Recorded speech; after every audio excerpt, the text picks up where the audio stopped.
welcome everyone. This is Mollie Carmichael with our Inspirational Leadership series.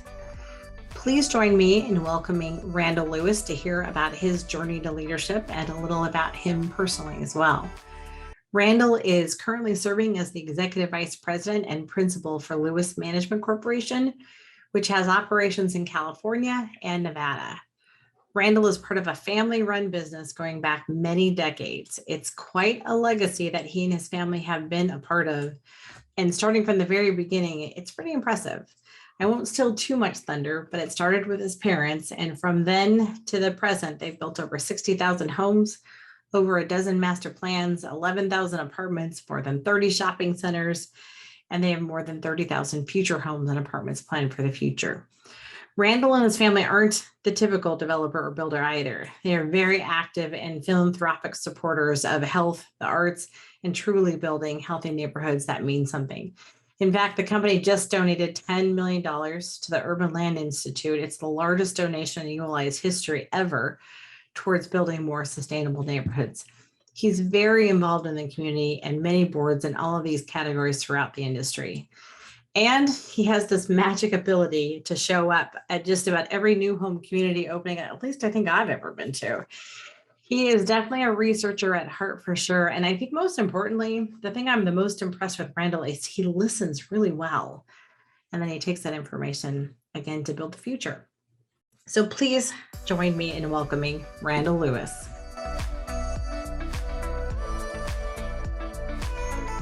Hello and welcome everyone. My name is Mollie Carmichael and we are here with Randall Lewis for this year's series on inspirational leadership.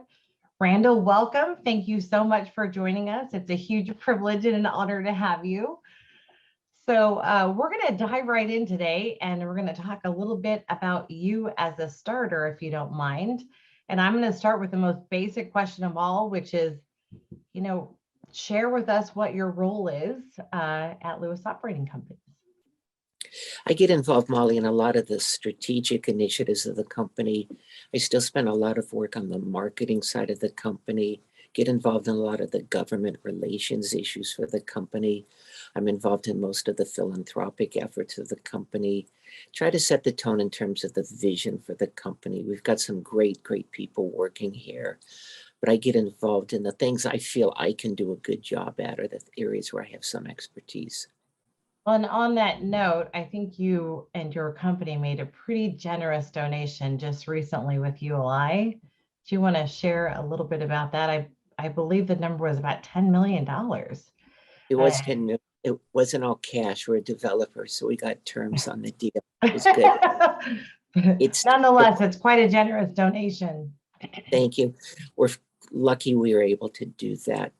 It's to support a center working on sustainability in real estate. It will help support already existing initiatives and will grow some initiatives that Urban Land Institute is doing on trying to decarbonize things, trying to work on minimizing the impact of climate change, working on what's called urban resilience. How can communities be better prepared for floods and fires and hurricanes? And then one I'm especially interested in, they have a great initiative called Building Healthy Places that I think is very relevant for our industry. What can we do as builders and community builders to create more health in our environments? Yeah, I think it's such a huge issue today. And I think even with healthy, it's affordable too. And your company's done such a great job too of not just thinking about all things healthy, but I think living in a healthy community includes living in a home you can afford. And you guys have done a great job with that. So how many homes total have you built as a builder? And then I know as a developer, you develop homes for other builders and you're doing apartments and retail. Let's break that down a little bit. So how many total homes have you built roughly, plus or minus? I know that's a big number. We were a home builder from the mid-1950s till 1999. Nice. And we built somewhere close to 55 or 56,000 houses. Wow. In addition, we do a lot of apartments now that we really did after we sold our home building division. And there were up to, I would guess, we built 12 or 13,000 apartments. We've become a pretty good sized shopping center developer. We've built well over 35 different shopping centers. We're in the industrial space now. We do some large scale industrial buildings. We have projects that we're working on that when done will be really close to 15 million square feet. So we've done a good job of diversifying our portfolio. Well, and one of my favorite retail centers you did was Victoria Gardens. It's just, I think it's one of the best retail centers in the Western US, if not the entire US. It's beautiful.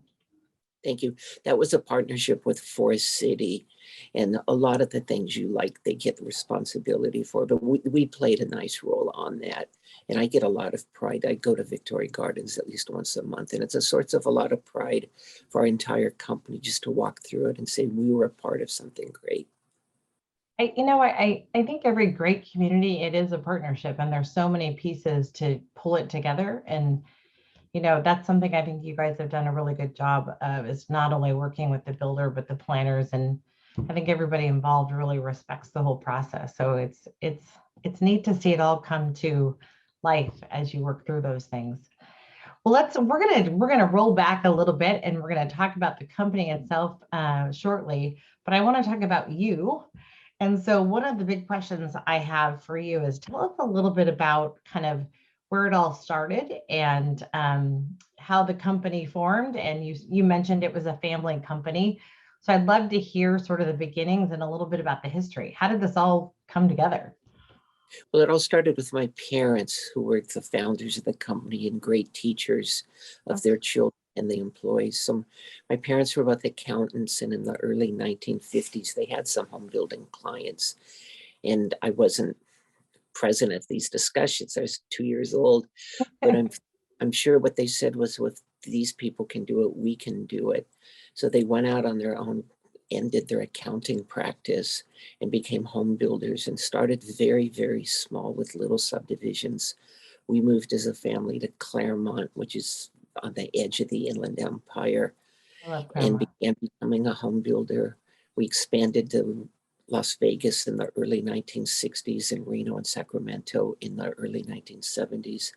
I have three older brothers, and as the business matured, the brothers started coming into the business, and the markets matured, and we were able to expand both in terms of size and also geography.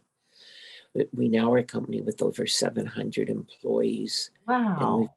next generation. There's quite a few family members in the next generation, but we've built a really strong team. We spend a lot of time talking about succession planning, and we're committed to being an evergreen company. We've got a great team of family and non-family that will be able to carry on in the decades ahead. It says a lot about the family to be able to do that cohesively, work well together. And you hear of so many family stories where, one brother gets mad at the other brother or whatever. And it's great that you guys have been able to sort of work through all that. There's a lot to that for sure. That's Well, every family has dynamics, and we right. have not escaped those, but we've done a pretty good job of getting along, working together. And I think one of the real strengths is of the brothers is we leave each other alone. We each have our own disciplines. Roger It's Lewis was very important. in construction and HR issues. Robert Lewis ran all our Nevada operations. Richard Lewis ran all our California operations. So I got involved again in a lot of the marketing work. And so we each had a good space to work in.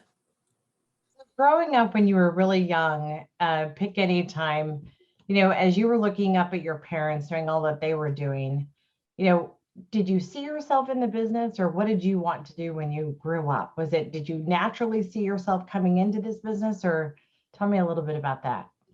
Well, that opportunity was always there, but actually for me, no. Our parents both had backgrounds as accountants, so their dream was that each of their sons would go work in a public accounting situation, become big, and go work for a firm like Kenneth Leventhal, which turned into EY or merged with EY. And as it turned out, none of us really liked accounting. So, but it was always there. But our parents encouraged us to look at other opportunities. There was no pressure. For a short time, I was quite interested in either being a classics major. I enjoyed studying the classics in school, or maybe even working as a docent in a museum. And my father convinced me, he said, "I think you might do more good for society being successful in business and supporting museums instead of being a docent. So I Here you think are. So yeah, that makes sense. working in business was always an opportunity, but it was never forced upon us. That's so neat. And were there any sort of special hobbies or anything like that kind of growing up? And tell me a little bit about the turn to when you decided to sort of come into the family business. Well, for me, the business was very all-encompassing for the family. I mean, all of us worked during the summers in the family business. We dining room discussions with the family business. My mother and father were equal partners in the business. So I won't say all-consuming in a bad way, but the company was our life. You all worked hard together. We all worked very hard together. We had outside interests, but it was the family business was very, very important to all of us. And so for me, just as I went to school in Claremont at Claremont McKenna, I took courses that were trying to prepare me. I was an economics major, but I took a lot of broad-based courses, a lot in management, a lot in psychology. I took geology. I mean, there were courses that if I went to the business, I knew I wanted a background that could help me with that decision. I even took 3 accounting courses, which convinced me I did not want to become an accountant. But it got me. I admire those that can master that, though, right? I mean, yeah. So yeah. It's definitely for the people that do it. I'm so thankful, but I get it. Yes, to each their own. Yes. So, and then just at the end of my senior year, it was, well, this seems like a good opportunity. And so I literally graduated on a Sunday and started work on Monday the next day. Oh, wow. Directly with the company. Directly with the company. And I'm very grateful I did. I mean, my parents were great teachers, and it was fortunate for us because it was a growing business that there was always room. There wasn't a worry, or you're going to crowd someone out. There was always room during the growth. The other thing that was fortunate in an awkward way was I got out of college in 1973, and there was a pretty bad recession right after I got out of school, especially in 1974. And so the company had hard times. And so we grew up in a business where there were downturns. There was a terrible downturn in the 60s and the 70s and in the 80s. And getting exposed to economic cycles and downturns early has really left a lasting memory for all of us, that you need to be conservative. You need to have cash. You need to have a lot of liquidity. And so I think that was a good education for me, saying that it's not all roses and that you have to be prepared for the downtimes. No, definitely. I think when you look back at the last 14 to 15 years, and you consider a lot of, young people that have come into the industry and have not quite experienced a significant downturn, that there's definitely a lot of lessons learned during that time frame. Looking at your parents, what do you think the top 3 things are that you learned from them, in their leadership on your sort of life's journey with the company? I think if there were 3, number 1 would be integrity. The model for the company, they used to put on signs, built with integrity. So it was always beyond. So you. Yes. And I've tried, and we try to put that in everything we do, integrity. I think a second was professionalism, and it came from their backgrounds as accountants. I mean, they did not like errors. They wanted things to be clear. They wanted things to be accurate. So a sense of professionalism in everything that everybody does. And then a hard work ethic. I mean, my parents played bridge on weekends. They had some hobbies, but really they had a very strong work ethic as they built and grew the company. And that came down to the sons. And we've tried to pass it on to the next generation, and also to employees, that you need work-life balance. And so it's not a crazy place to work, but we've tried to instill a hard work ethic in everybody. Speaking of the next generation, I know you have children. How old are your children today? And do they have a path going forward with the company, or how is that playing out?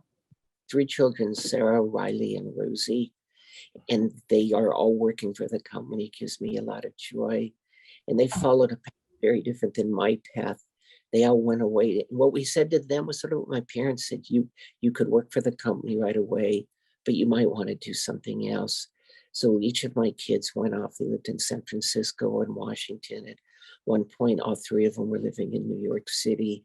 They all went on to get graduate degrees in business or management. They all had other jobs. And each of them gradually came back to the company after being gone 5 or 7 years. So they got exposure to other ways of life. They got exposure to other geographies. They got exposed to how some other great companies think. In addition, my brother Richard has a daughter, Jennifer, who works in our Las Vegas division, and she's been very active in the business and in the industry. So we've got 4 of the next generation working. And then there's some in the next generation that have chosen not at this time to be involved. And that's fine. I mean, what we hope for the next generation is that they can carve their own paths and just do whatever will make them happy. Well, and somehow no matter what the industry is, it all comes back to home, right? And so everything you're building really does have tentacles out to so many different businesses. So to some degree, I'm sure you're all working together in some way, shape, or form. That's pretty neat. That's a huge, says a lot about you, Randall, too, to have so many of that next generation join the company. Well, it's a conscious effort. I mean, we've tried to encourage it without forcing it. And we try to use the word home. We also try to use the word family a lot. And people who work at the company in our different divisions use the word family. And we try to get to know people as well as we can. We try very hard to give opportunities for growth, opportunities for engagement. So we really treat it as a big family. That's pretty neat. Well, it definitely is a parent spending time with you over the years. That's sweet. I'm going to ask you a couple of really quick questions, and then we're going to dive into the next subject. So tell me your favorite sport. I like basketball quite a bit, especially college basketball. I also like football. I'm not a big fan of baseball. I don't understand it. I go keep it probably college basketball. I go to a lot of college basketball games. Did you play basketball? No, but I went once. It's sort of a life-changing experience for me. John Wooden was a basketball coach at UCLA, and he was a great coach. And he did a fantasy camp 6 years for adults, and I went 5 of those years. Oh, I would have loved that. Yeah. So for 5 summers, I got exposed to 3 days of one summer. It was 4 days of John Wooden. And they weren't so much basketball camps. You played basketball, you tried to learn how to shoot. And I was a terrible, terrible player. But at least half of it was John Wooden talking about leadership and team building and dedication and the pyramid of success. And that was deeply influential on my life. Oh, he was an amazing man for sure. What about favorite pastime? My wife and I enjoy movies. We see in a slow year 50 movies. In a normal year, we probably go and see 75 movies. So we try to see a movie every week. COVID and the advent of streaming is really changing things. But again, I love going to the movies, and I typically would go to see at least 75 movies a year. So favorite movie. Now that you see 50 to 75 a year, I'm calling you every time I'm looking for a best pick. There's a movie that a lot of people didn't see this year called Coda, C-O-D-A, that I really love that movie. It's getting a little recognition for the Academy Awards. I don't think it'll win, but it's one I found very inspirational and fun. And I liked West Side Story. I mean, I go to the movies because I like movies, and it's self-fulfilling. I choose movies I think I will like. So I'm usually not a good critic because I go to see stuff I would like. Did you see the most recent West Side Story? Yes, I enjoyed it a lot. Especially the first maybe 10 minutes, I thought Steven Spielberg really is a master of his craft. How he did the camera work, the editing, the sound, just the whole visuals he set up. Steven Spielberg is really a master. And in a lot of ways, home builders and community builders are like movie directors. You try to create a scene, you try to put together talented people from different parts of the industry. And I think that's one of the things I like about seeing movies that inspires me in our work is how do you assemble the very best team possible, and how do you put them together to create a really meaningful product? I love that. I love that. One of the things that I have always been so impressed with you as a home builder and a developer, I think every project opening I've ever had, you've showed up to. Well, I go to a lot So, of I enjoy it. It's just something I do on weekends, and I try to find the openings. It's a good way to see builders. It's a good way to see industry people. But most important, it's a great way to see the new projects, to try to see how are competitors trying to solve problems. yes. And I love the openings because the customers are there and you can just listen and you learn so much about what people like or don't like. So I typically, in the marketplaces where I live, try to go to openings, and then I typically try to go back maybe a month later. It could be 6 weeks later, 8 weeks later, and talk to the salespeople during a slow time to say, what have you learned? What was most popular? What was least popular? And so So we're smart. fortunate in the building industries. We all build a very visible product. We're also fortunate that our industry is a sharing industry. It is. I've been so impressed. And when I compare it to friends in other industries where it's very cutthroat, home building's a competitive industry. We all want to win. But I think in most markets, you rarely have one builder with more than 3 or 4% market share. So it doesn't hurt if you help a competitor. An idea exchange makes everyone better. So I do go to a lot of grand agree. openings. And it's fun. It's not the hardest thing to go to a grand opening and look at models. Oh, And I it's the love doing. best. Everyone has a home and, Yeah. no, absolutely. What about favorite place to visit? Like vacations. Well, my wife and I and our family have been fortunate. We don't take a lot of vacations, but over the last 30 years, I think we've gone to 50 countries. So we try every year to take 1 or 2 vacations that are typically a week or sometimes 2 weeks. So we've been able to see not all of the world, of course, but seeing 50 countries. It's given us a lot of exposures. There's not a favorite. I mean, our favorite trip is always the next trip, whatever it'll be.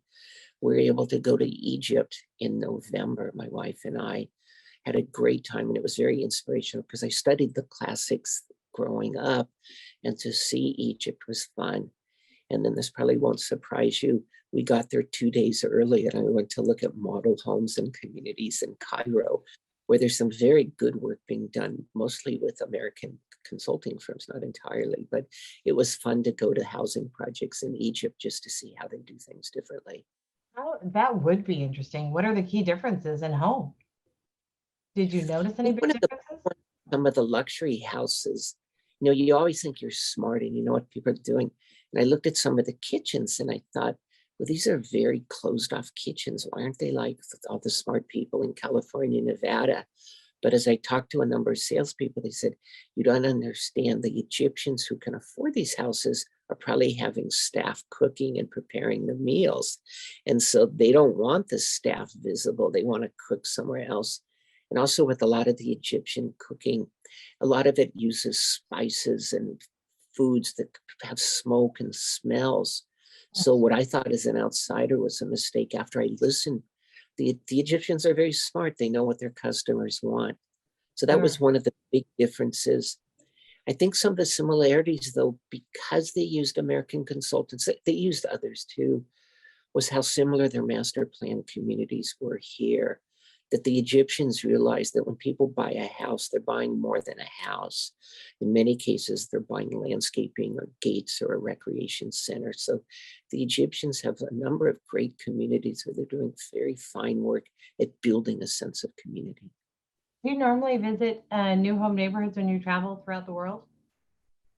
Or was that just unique for Maybe Egypt? maybe half the time I try to get there a day early just to see. And with the internet, it's easy to try to do research in advance. Sure. I remember once in Japan, I was thrilled because they were doing a parade of homes. And so I was able to see about 20 models in one location. So it was very Ah, good. But it was a hassle for me because you had to take off your shoes at every door. And so I was on my shoes, but it was a lot of fun. And the Japanese, this was a while ago, they were doing some very good work. they're brilliant with space and they have to be, right? Yeah. I mean, I think we're blessed in the United States, and we're especially blessed in Southern California. There's so many good builders and land planners, interior designers. But when you travel, what you learn is, boy, not all the great ideas are in Southern California. They could be in Florida and Texas and Seattle, but they can also be in Egypt or Tokyo or somewhere else. Do you bring any of those ideas into your planning here and inspire some of the builders or anything that you're doing from a, in all shapes and forms, whether it's retail, apartment, or home? I have to believe that sort of trickles back. I can't say there's one giant idea I got coming back. I think in Japan, it was certainly the use of space that you alluded to. I mean, they're almost like boat builders where every half-inch matters or every quarter-inch Sure. matters. No, it's an accumulation. And I think, again, when I go out, and again, it's not just me at the company. We've got a lot of talented people. But it's a series of things. When you hear something 3 times or 4 times, it's just an accumulation of ideas that get in your mindset. So there wasn't one big idea that came back, but it shaped my thinking in a lot of ways. I bet. And imagine if we took every inch in a home today and could actually get more efficient and functional here with the affordability issues we have. I have to believe there's so many lessons learned there. I actually will study architecture in, Paris and Japan and some of that stuff because they are so great with space. Yes. So Well, some of the countries, I mean, when you look at the world, especially Southern California where I live, I mean, we're very new. I mean, the housing industry in its big sense is maybe 70 or 80 years old. Well, in Europe, in Paris or in Japan, they've been doing it for 1,000 years. So they've got a head start on us. That's right. So amongst all of that great advice, tips, Coda, West Side Story, good movies to see. Let's dive into Lewis Operating Companies that specifically. What do you think it is about your company that, has 700 people working there today? I mean, what are the sort of, key things that you think makes it different? I think one difference is just the stability of the company. I would look at the list of the Builder 100 or look at the list of the LA Times Top 10. And if you look at it over the last 50 years, there's been a lot of transition. We've been able to survive a long time, and there aren't many companies that really have survived a long time. So we offer a lot of stability. I think to our customers, to our trade partners, and to the cities and communities where we work, we offer a predictability that they know if they deal with us, they know how to call owners, they know how to call the top executives, they know if something goes wrong, and things always go wrong in our industry. People know how to reach us. And I think there's a predictability that people know. We make mistakes like everyone else, but we try really hard to rectify them because we put our name on almost all our projects. It's not an ego thing, but our apartment groups are built by Lewis Apartment Communities. Our shopping centers are built by Lewis Retail. I mean, we're proud of what we have done, but we also want people to know we're the company that stands behind the work we do. I think that's the difference. Right. I think we're a company, and again, that in our industry, anyone who survived the last 10 years is a good company. There are no weak or stupid developers that I know anymore. There are no dumb home builders. It's a smart industry now. I think we have a culture of always trying to learn, always trying to say, is there a better way to do what we're doing? And there's a humility. I mean, we're not afraid to ask our customers, our subcontractors, our builders we work with, what can we do better? How can we do a better job of serving you? So I think that sense of constant learning really is important to all of us. Let me ask you this, for the company, was there a turning point in the company's trajectory where it was, we're a smaller builder or smaller developer, but when we did this, that's when it really shifted who we were as a company? Was there any of those sort of big ahas? There were a couple of inflection points in the early 1970s, and it was really the middle and later 70s. We started doing some larger subdivisions, and they were really good. we did one in Laverne I drove through recently. And I just thought, gosh, we were like big time then. We weren't doing 20 houses at a time with 30.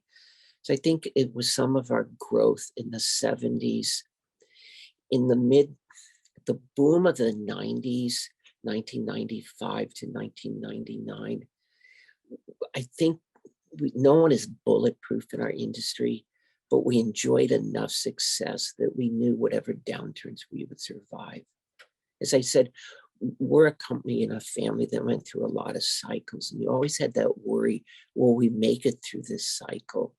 But I think after the 90s, and especially when we sold our home building company, we got enough liquidity that it let us sleep at night, and that's a good feeling. So those were a couple of the big shifts. And then after 2000, as we really tried to grow a shopping center business, an industrial business, and an apartment business, and a planned community business, I think those 10 years were really critical for us to pivot after being just a home builder. What about you as a person in the company? What was the turning point for you, sort of where you were like, hey, I've got this, or, I've kind of found my groove, or this is what I want to do with the company. Explain that a little bit for you. Well, it's not just me. I've got brothers, we've got Sure. part of the company, so it's not just me. But it just, over time, if you do stuff, you try to get a mastery.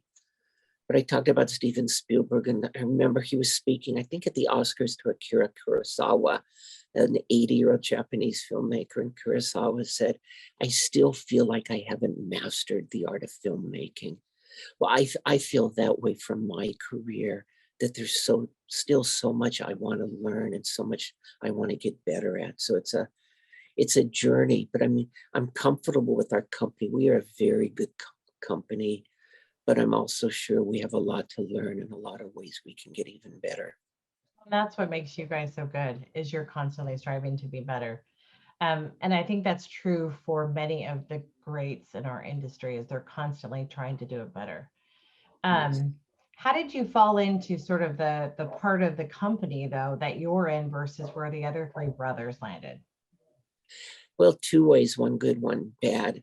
The bad was a lot of the roles I have, my mother did, and she had a stroke in the mid 1970s. So someone sort of had to take her place at that. And she was very good at it.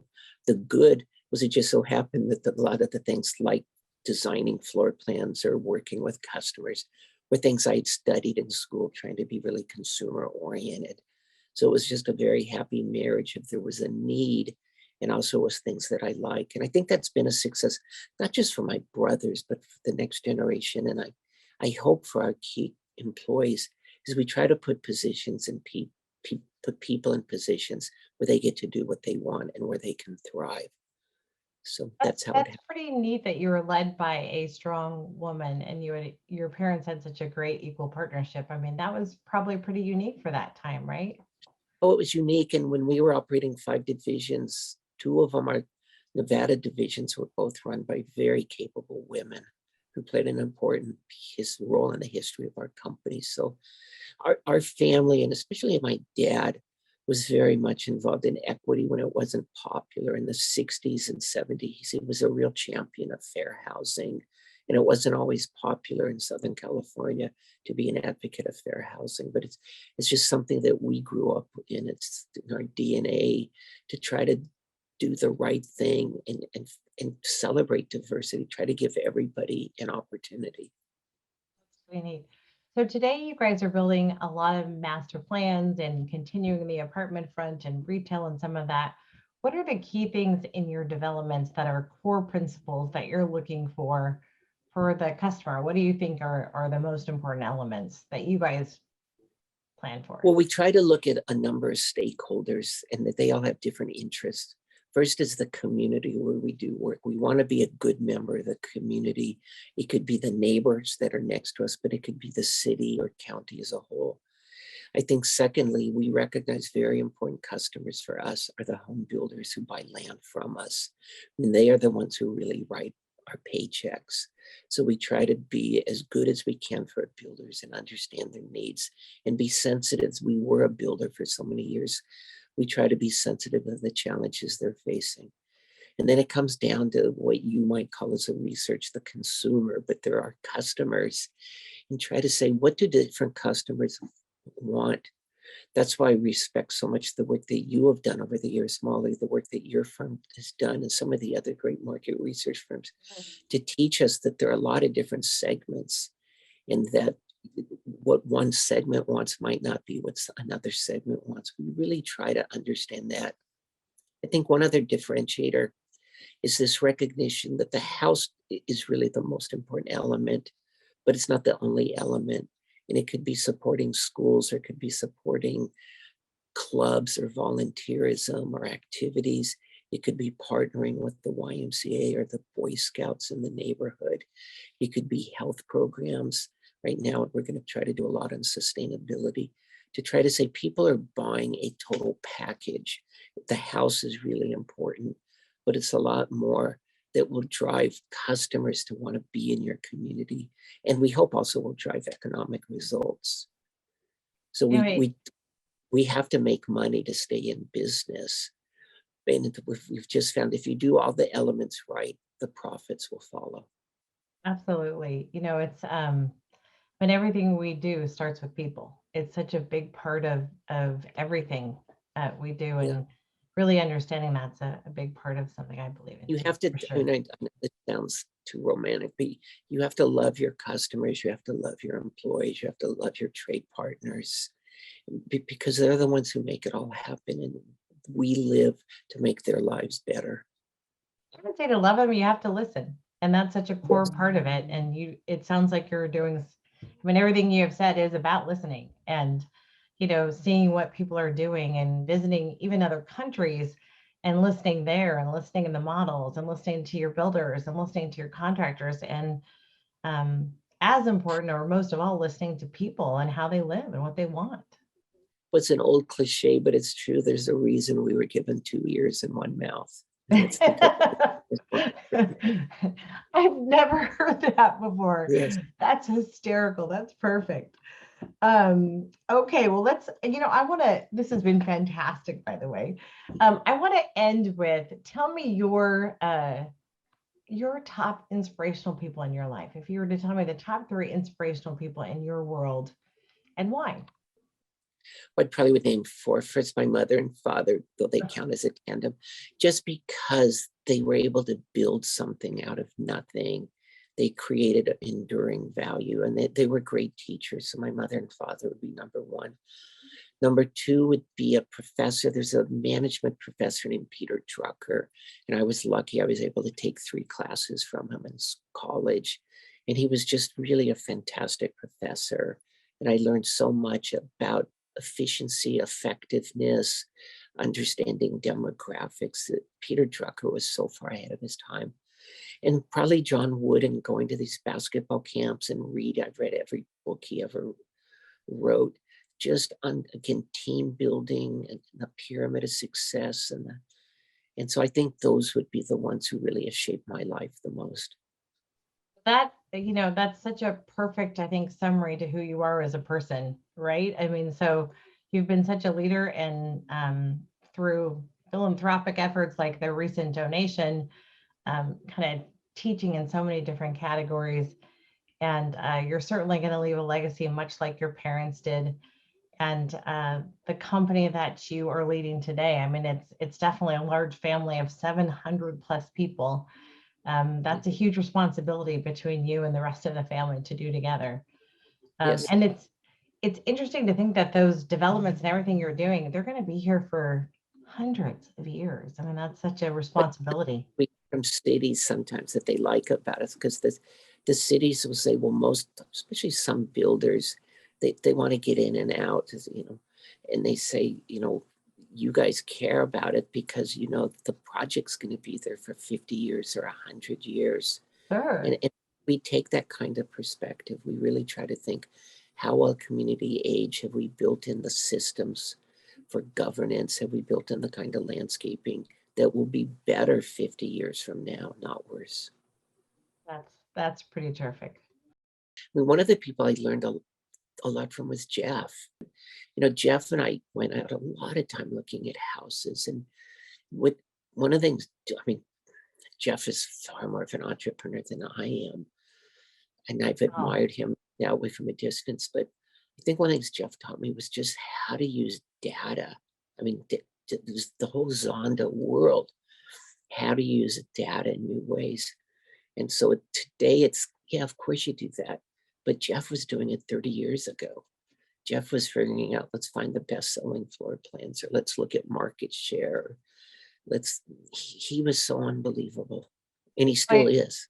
I think one of the things that I really admire about him that he's done well is he not only brings the data piece into it, but he serves it up simply so everybody can use it, right? So I Yeah, think that's the key in what he does. And I think yeah, that's difficult when, especially when you're in big data today, it's really hard to serve data up simply today when there's so much of it.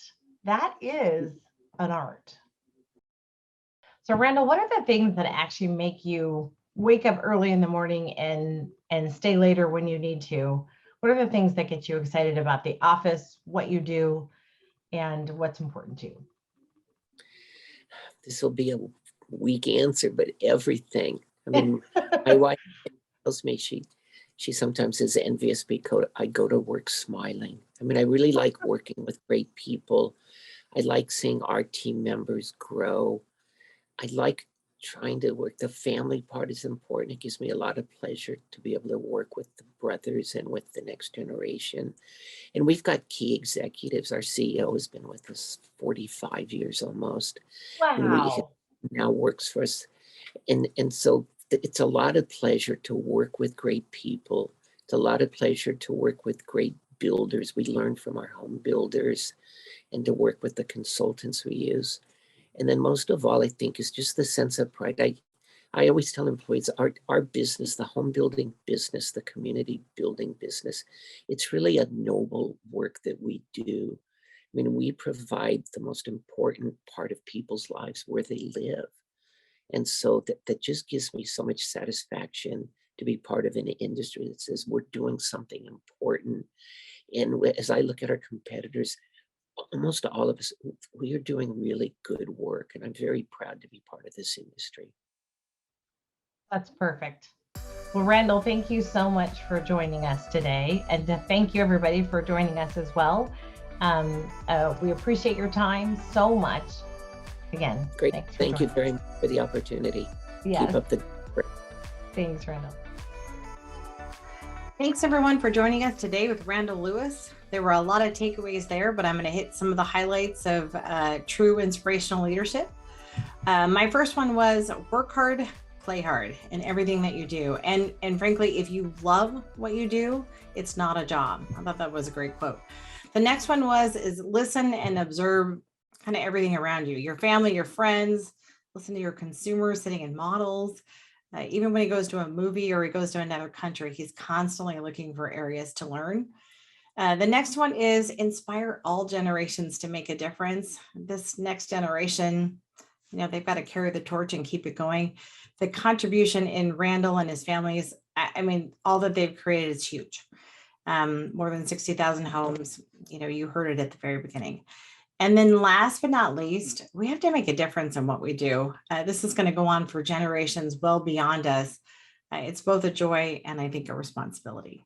So thanks everyone for joining us, and we hope you'll join us next time. Take care.